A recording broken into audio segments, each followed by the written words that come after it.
Following President Trump's nomination of Amy Coney Barrett to the Supreme Court, there's a lot of talk from the left on packing the court by adding additional justices. Paul Summers is a former Attorney General of Tennessee and a member of the Federalist Society and a Democrat. Sir, you say don't pack the court. Is that right? We say don't pack the court is exactly right.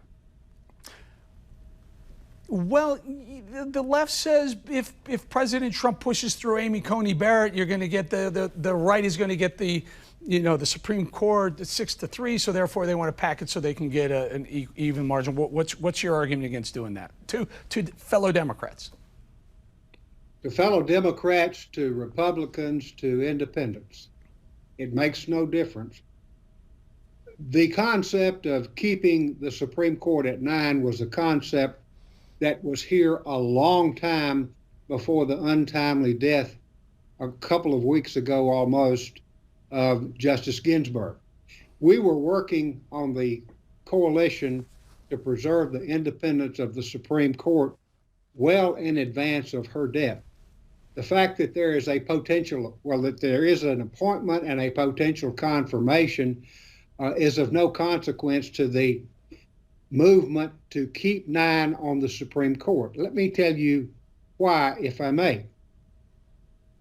A bipartisan, nonpartisan group of former attorneys general have gotten together and we have proposed an amendment that's 13 words long to the Constitution. It says the Supreme Court of the United States shall be composed of 9 justices.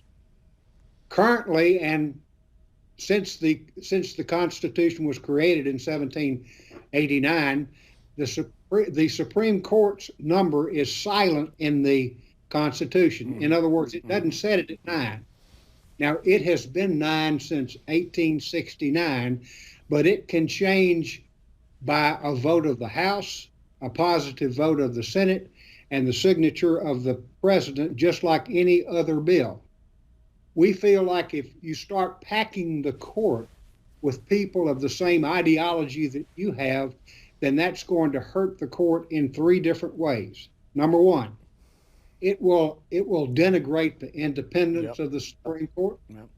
Number two, it will clearly denigrate the rule of law, that is, that all men and women are created equal. And number three, it will undermine the checks and balances of abuse of power of the other 2 branches. So therefore, we support keeping the number of members of the Supreme Court. I tell you what, Mr. Summers, I got to go. I ran out of time, but I support you for supporting that. Keep 9, folks. Going to leave it right there.